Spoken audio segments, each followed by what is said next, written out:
Okay, so we opened up our report, our Power BI desktop file.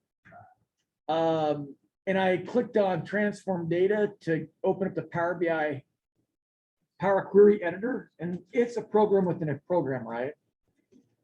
So I click transform data on the home tab to open up this program within a program, the Power Query Editor. And let's go ahead and click refresh on the tables. Why do we need to click refresh on the tables? Anybody know? Why might you have to refresh the tables? Yeah, the source files. Think about what the source files are, right? Those are our daily transactions. And last night, you know, at the end of business, when we shut down our transaction or our cash registers, all that data from the day's transactions were dumped into these source files. So this is simulated data. I mean, the guy that came up with this data said it's pretty impressive, right? I mean, it's pretty, I'm not sure how this person, I got this from some guy's YouTube channel, but the data set is pretty impressive. But it only has like, I think 4 months of data that starts about mid 2016. Just imagine how slow this would be to open it up if it was 5 years of data. Right? Just imagine how long it would take to refresh, right? So before we do anything, let's make sure that our ABC, we have ABC in this right here, this little icon here, and then that icon there. That tells us that these are strings, characters, right? One, right? Now click on sales data, and we got to refresh that, right? This one's going to take a while because it's got to go through all that data, right? I'm going to go ahead and maximize too. And I just want to make sure that we're not filtering too much. So what I want to look for, I want to look for anything that's like sorted rows or filtered. I'm gonna delete the sorted and filtered over here by clicking the X as soon as it's done updating. Because I want to make sure it's nice and clean without too much filtering. So click the X out the sorted rows and the filtered rows. There should only be 2 of them, right? And it might give you an error. It does give you an error right here, right? We're going to fix that. We're going to fix that, right? We're going to fix that. So there should be no more sorted rows or filtered rows here, right? Everybody see that? Okay. Now we have to get rid of this store zip code row right here, right? That's supposed to be, this right here is it's supposed to be the title of the column, right? But we had to fix that, right? We had to input those manually. We had to rename the columns, right? So what I want to do is I wonder if we can copy that. Let's just copy that down there. Click on store zip code right there. That row should not exist, right? We should delete that row. So you can click on it and then copy it down here, right? Control C. I'm going to go up here to zip code. I'm going to click on text filter, right? And then I'm going to click on does not equal. I'm going to click on does not equal.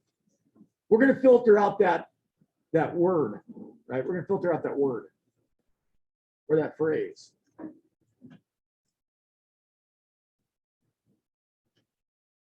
And I'm just going to paste store zip code. Okay. Keep rows where zip code does not equal store zip code, right? In the previous version of Power BI last spring, this was not an issue, but for some reason it's an issue this year.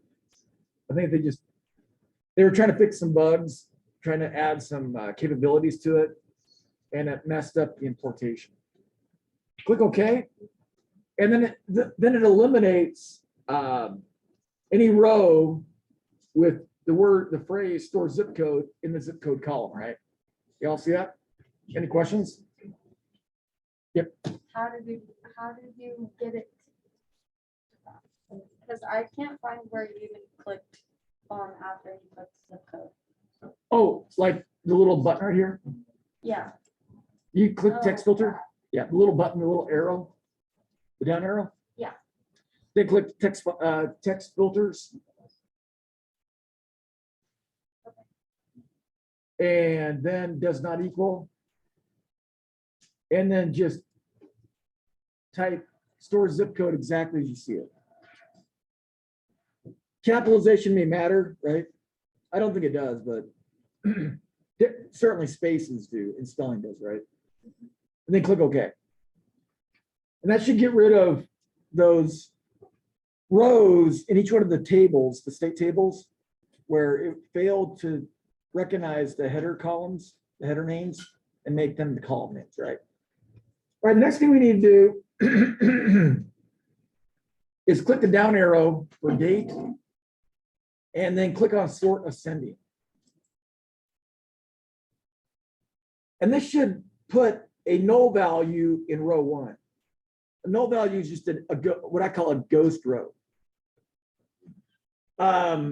Maybe when I save these source files as CSV files, I accidentally hit enter below the data, and it created this ghost row, right? In Excel, if you hit enter, if you click a cell in an empty column, or you click a cell in an empty row at the bottom of the data, you can create ghost rows, as I like to call them, right? And then you have to Sorry, could you repeat? I was lag. What's that? Could you repeat what you just did? Oh, on the date? Uh-huh.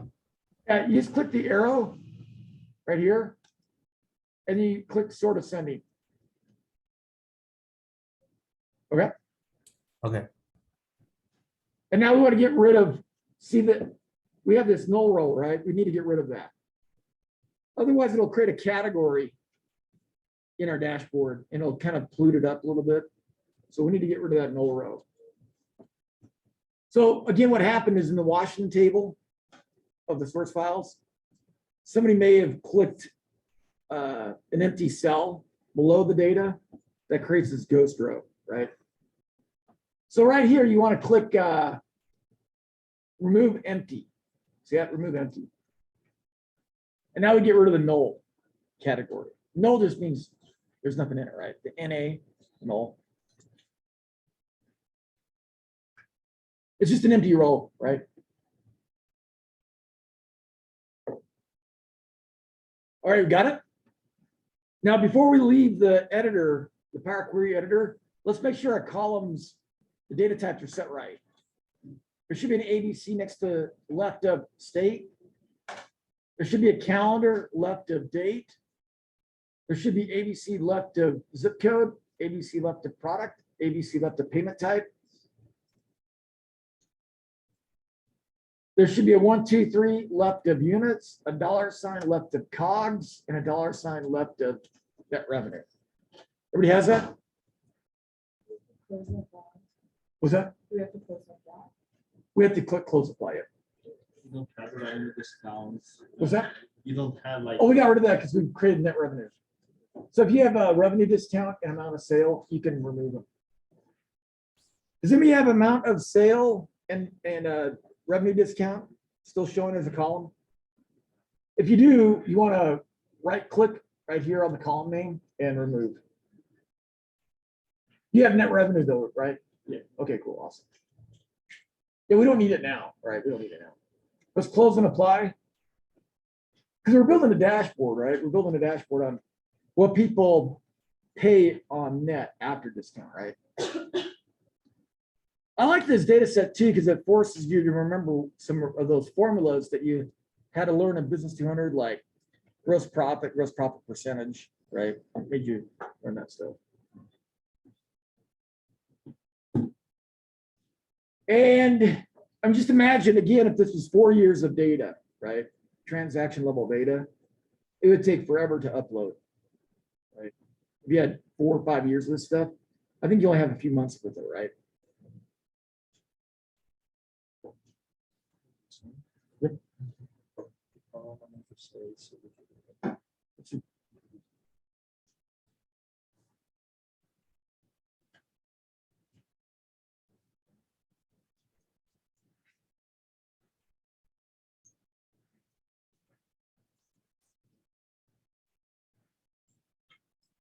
put it on pause. I'm gonna put the record on pause real quick.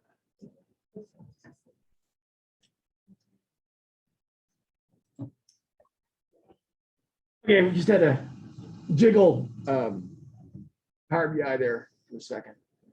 Stop it, start it, kind of thing. Kind of like a Windows reboot, right? Okay, so what we're gonna do now, oh, let's double check to make sure our columns are correct. If you click on the columns in the managers table, it should say text. And this should say text. And then over here in sales data, let's go through the columns. State says text. Date has a date. Zip code, text. Product type, text. Payment type, text. Units, whole number. Cost of goods sold. This is currency, but I'm gonna limit the number of decimal places to 2 for averaging purposes. Okay. Net revenue, I'm gonna do the same thing. I'm gonna limit it to 2 decimal places. Okay. That should be it right there. Cool. Let me click on gross profit percentage. Gross profit percentage under measure tools should be a percentage, and I got it limited to 2 decimal places, right? This is for rounding purposes in our dashboard. Gross profit, I'm going to change that to 2 decimal places. Currency. I don't have measure tools. Oh, did you click on gross profit over here on the right? Click on gross profit. Oh, I see. Yeah. Make sure gross profit is currency with 2 decimal places. Make sure gross profit percentage is percentage with 2 decimal places. Make sure total cost of goods sold has 2 decimal places. Otherwise, you get too many decimal places in our report. And then make sure total revenue is currency with 2 decimal places. Okay. That way we don't have like 15 decimal places in our reports, right? Everybody got that? So COGS, total revenue, yeah, gross profit. COGS, net revenue should be 2 decimal places. Currency, total revenue, total cost of goods sold. Gross profit should be measures with currency as units and 2 decimal places. And then gross profit percentage is a measure with percentage and 2 decimal places. So now when we build our reports, they should look, they shouldn't have too many decimal places, right?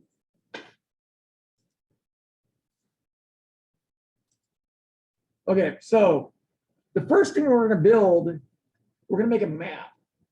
So find the globe and then put your cursor over the globe, and it should pop up a little cloud, a speaking cloud. What do we call that in a cartoon? A speak cloud or talking cloud? Oh, right here on the, I clicked that button right there. The report button, right? And then over here, click on the canvas and then once, and then put your cursor on top of the map until the little cloud pops up that says map, and then click map. I'm going to widen it out just a little bit. Okay. So that is an object, and we're going to populate that object by just clicking stuff. When you click stuff, it's amazing that Power BI Desktop knows what to do. There's a lot of AI built into this program. That's why it takes forever to open. So what we're going to do is we're going to go over here to sales data. We're going to click on, we're going to first check mark zip code. And we see our map with our store locations, right? You see that? There's our store locations. And then we're going to click on gross profit. Now, what Power BI Desktop is doing, because we made a measure called gross profit, and gross profit is the sum of total revenue minus the sum of total cost of goods sold. It's summing by zip code. right? Another way to look at it would be to do this. You can actually change it to a table. This is what Access does, right? Access could create this query where you sum gross profit by zip code, right? You see that? That's what Access does. What can Power BI do? Well, it can do that, but it also can do this. Click the map again. Right? Y'all see that? I didn't hear what I was anticipating. Ah, wow. I was hoping to hear that kind of stuff, but it must be too early in the morning, right? Okay, so that's one chart we can do. Notice the dot sizes are based on how much sales they have, right? So we're doing a sum by zip code, and we're summing gross profit, right? Remember the measures we created, right? Okay, so the next thing we're going to do is a line and clustered. We're going to do a clustered bar chart. Clustered bar chart. So you got to find the clustered bar chart over here. Oh, before you do that though, you can easily change the object, right? Click once on the white area in the canvas, right? Click once. Now we need to find a clustered bar chart. Clustered bar chart. It's a horizontal chart, right? Y'all see it? We're gonna click that. Okay. One advantage to Power BI Desktop is the ability to make these as big or as skinny or as short or as tall as we want. This is difficult to do in Tableau. Tableau does the same thing. Tableau, you have to do the data architecture outside of Tableau. And you import one Excel file where we can do the data architecture in Power BI Desktop, right? With Tableau, doing something like this is very difficult. It's really clunky, right? Is this just included in the end report? This is going to be a report. We can actually, as you're going to be able to see, we can actually click on things, change the report. Okay, so with this object clicked, what you want to do is you want to just check manager and gross profit. So in the managers table, we want to check mark managers, right? And then check gross profit. Cool, huh? Yeah. Now, what does Access do? Access does what? It sums gross profit by manager. That's all Access can do, right? We can do more in Power BI. Notice it also automatically sorts it from biggest to smallest, right? Now check this out. If I click on Arcella Stacy's bar, what happens to the map? Ooh. Ah. Oh, that's cool. Access doesn't do that, does it? It shows you where her store is, right? You can click on Jane Petrie's, and hers is in Portland, right? Charlene Tillman's is in Eugene. Donna Sellers is that's over by the Firehouse District where the Red Hook Brewery used to be in the 1990s.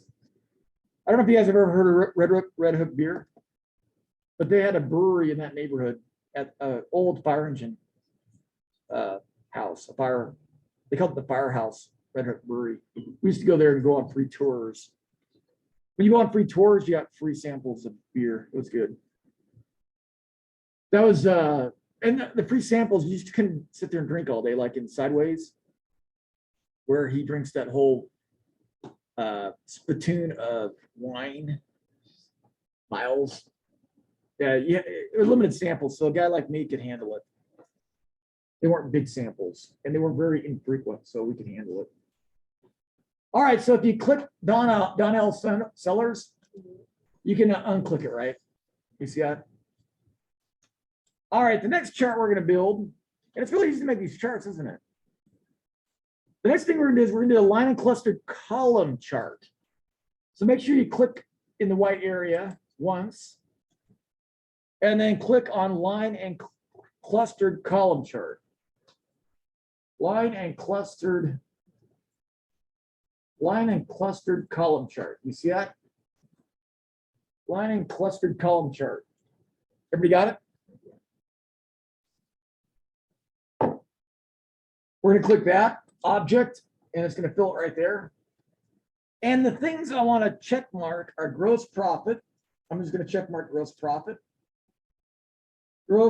percentage, and I'm gonna check mark product. Notice what Power BI does. When you check product, what does it do with product? It knows to put it under shared axes, right? Which is cool. There's no thinking to do, right? However, why are these bars so short right here? Why is that bar so short compared to that bar? That bar is 3.6 million, right? This bar is, if I can get it, 0.42. Y'all see it? So what you have to do here is, you see gross profit and gross profit percentage. They're both under column values, right? We're going to drag gross profit percentage down to line values. See that? Now what does it do? It puts the gross profit percentage on the right axis, and gross profit is on the left axis, right? Y'all see that? I just dragged gross profit percentages up here in column values. I just dragged it down to line values. Is that a cluster column chart? That's a clustered, a line and clustered column chart. A line and clustered column chart. Okay, so now if I click on our cell of Stacy, what can happen? Oh, her performance is dark blue, right? Stores in general are light blue. You can see her performance relative to the company as a whole, right? And notice the line chart changes, right? Yeah. The light blue bars don't change. The dark blue bars change, right? See that?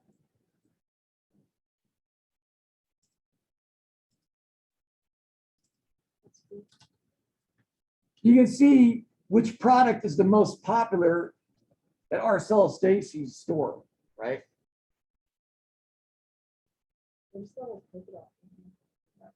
Oh, that's just a continuation. This doesn't join the line chart. It breaks, right? That's the gross profit percentage for Funfly for Jan Petrie. She hasn't sold any Crested Buttes or Aspens. Now, I'm not sure what the company is here, but whenever I see Funfly, I'm thinking fly fishing gear. Like in the movie River Runs Through It, one of my favorite movies of all time. Have you guys ever seen River Runs Through It? Yeah, it's pretty cool, right? Brad Pitt's Razor Rainbow technique, right? He's the local writer in the Hell in the Paper, and his brother is a professor. It reminds me of me and my brother Rod.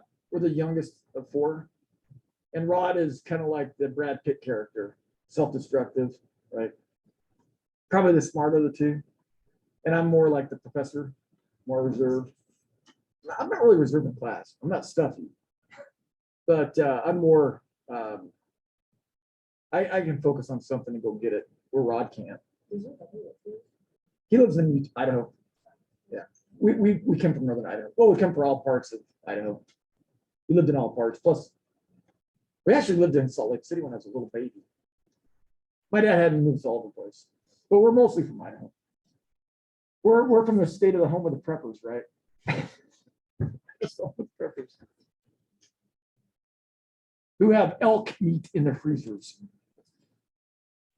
Okay, so it's kind of cool, right? Now we're going to do the same chart, but we're going to do it for payment type. So in the white area, click once, and then click on the same chart. Line and clustered column chart. I'm gonna move it up here too. I think it's the same width, right? Yes, same width. I'm gonna move it up here. So now I'm gonna do the gross profit, check mark gross profit, check mark gross profit percentage. And this time I'm gonna click payment type. Right? And now how do we get the line again? How do we get the line? Yep, drag it down to line values. Drag gross profit percentage down to line values. And we can see store wide, these are the results store wide.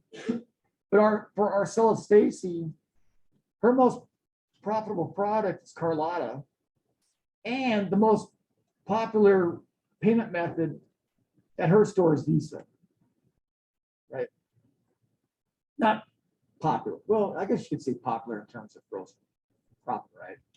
In terms of gross profit percentage, her margins are best with American Express, right? That's kind of cool, right? Kind of cool.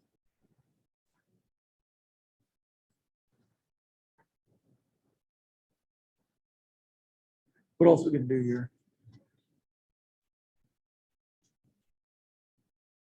Okay, the next thing we're going to do is we're going to build a couple of slicers. Let's build some slicers. So click in the white area and then go up here to something that looks like it has a margarita glass in the bottom right-hand corner. Right? See that right there, a slicer? It looks like a margarita glass in front of a website. So maybe you're at this margarita club and you have your iPhone and you're reading the news while you're sipping on your margarita, right? So click on the slicer. You want to go over here on the slicer to state. Click on state. I'm going to shrink this up. I'm going to move it over to the corner over here. I can actually turn it into, if I click on this little down arrow right here, I can do a drop down. How do you like that? See that? I can do a drop down. And then I can click on the all and I can change it to Arizona. And I can look at the Arizona stores. I can look at the California stores. I can look at the Nevada stores. I can isolate the New Mexico stores, the Oregon stores, and the Washington stores. Pretty cool, huh?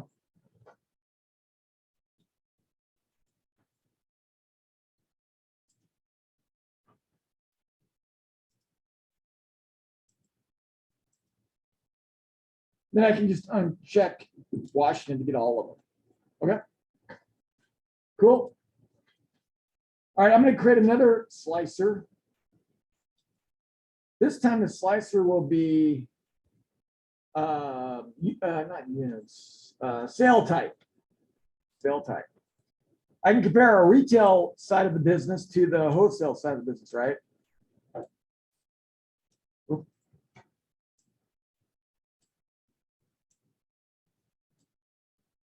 I'll change it to a drop-down menu. A drop-down. So this allows me to do retail, right? And it allows me to do wholesale. See that?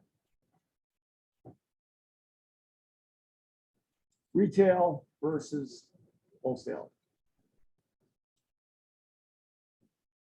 Is our wholesale business bigger than our retail? Our Sell Stacy's wholesale business is 768,000. What is our retail business? Oh yeah, her wholesale business is bigger than her retail. You see that?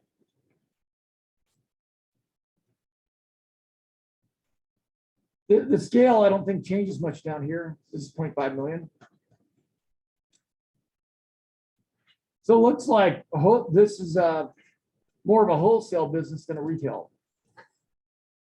Have you ever gone to a store that's both wholesale and retail? Has anybody ever been in a store that's both wholesale and retail? Have you been to Home Depot? Has anybody ever bought anything from Home Depot or Lowe's? Then you've been to a wholesale store and a retail store. What about Costco? Have you ever been to Costco? Yeah, so you've been in a wholesale store and a retail store. The wholesale customers come in with a card that allows them to buy sales tax free.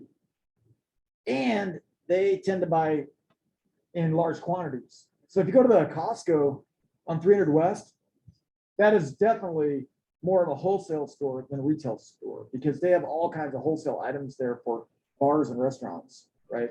They got the big cans of chili, the big cans of nachos for the bars, right? And if you buy like a bunch of the cans, then you have if you're a wholesale Costco customer, you don't have to pay sales tax, right? So it's an advantage, right? All right, what else can we do? Let's build some multi-row cards.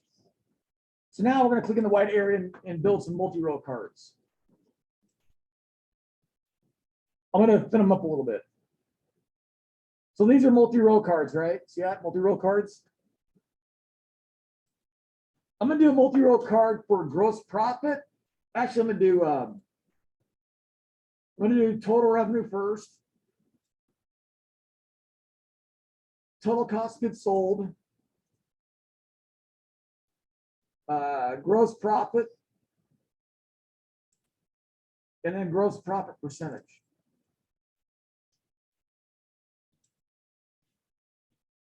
Okay, and then I want to do units. Let me do units. Okay. And units, we're doing a sum, right? So these are all summing here, right? These are all sums. Those are all sums. I just clicked units right here.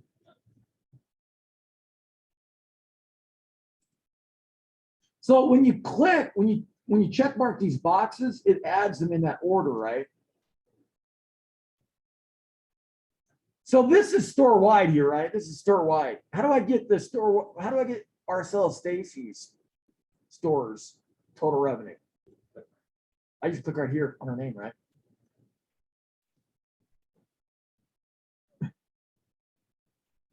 Oh, and I have it clicked as wholesale. Check that out. I have it clicked over here as wholesale. So this is her total store revenue, and this gives us her wholesale gross profit. See that? Oh, it's filtered. Sorry, it's filtered already. Okay, so these are identical now, right?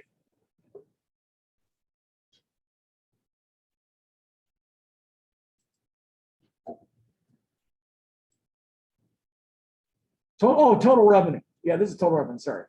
Her gross profit is 1.2 million. 1.2 million. See that? 1.2 million, 1.2 million. Okay.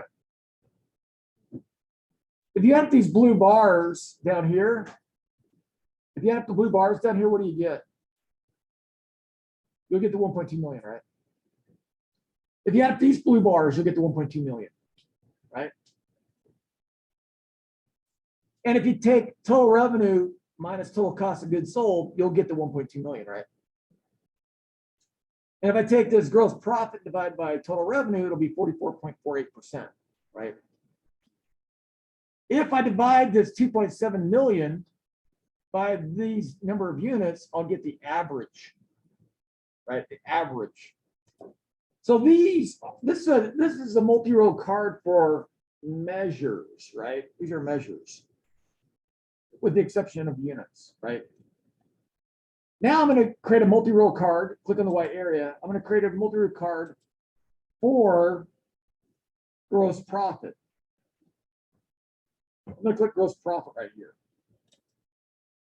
See how gross profit shows up? Notice it's the same, right? See, it's the same. But I'm going to change it to average over here. Whoops, not gross profit, sorry. Net revenue, sorry, net revenue. I'm going to do net revenue. Check mark net revenue. Notice that net revenue and total revenue are the same thing, right? What I'm gonna do though is I'm gonna change net revenue because it's a column. Because it's a column, I can change it to an average. See that? So how did I get the average revenue? I just took this right here and divided by units. Yeah, maybe. Or, Maybe not. No, probably transaction, right? This is just transaction.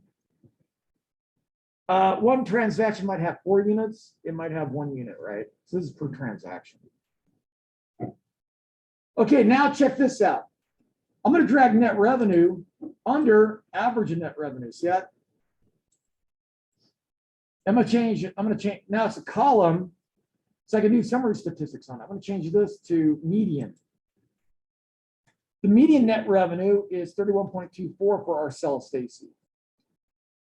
The average is 86.98. So the data is heavily skewed, right? The mean and the median aren't the same. Right. Are we going to have to do the median?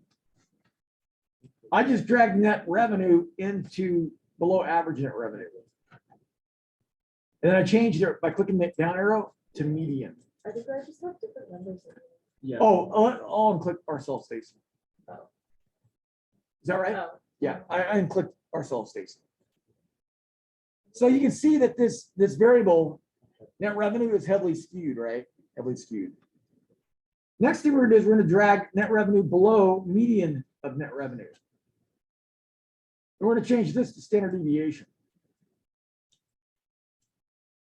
So all I can do is drag and drop and it knows what to do, right? It's kind of cool. And then I'll drag net revenue below standard deviation again. I'm going to change it to the minimum. And then I drag it one last time. And I'm going to change it to the maximum. Now we did this in Python, right? Remember we did this in Python, but we had to use code to do it. So we have a maximum net revenue of $535. That's a big sale, right? Big sale. We have a minimum net revenue of $495. Our standard deviation is quite large, right? And we got a heavily skewed distribution. One standard deviation below the average is negative, right? One standard deviation below the average is almost a negative 20 or more than negative 20. It's like a negative 21 point something, right? So we got a heavily skewed distribution here. All right. So now what we want to do is want to create another multi-row card. Whoops.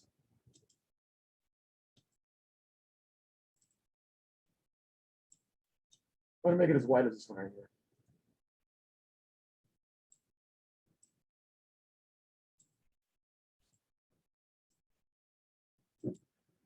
Oh, there's that.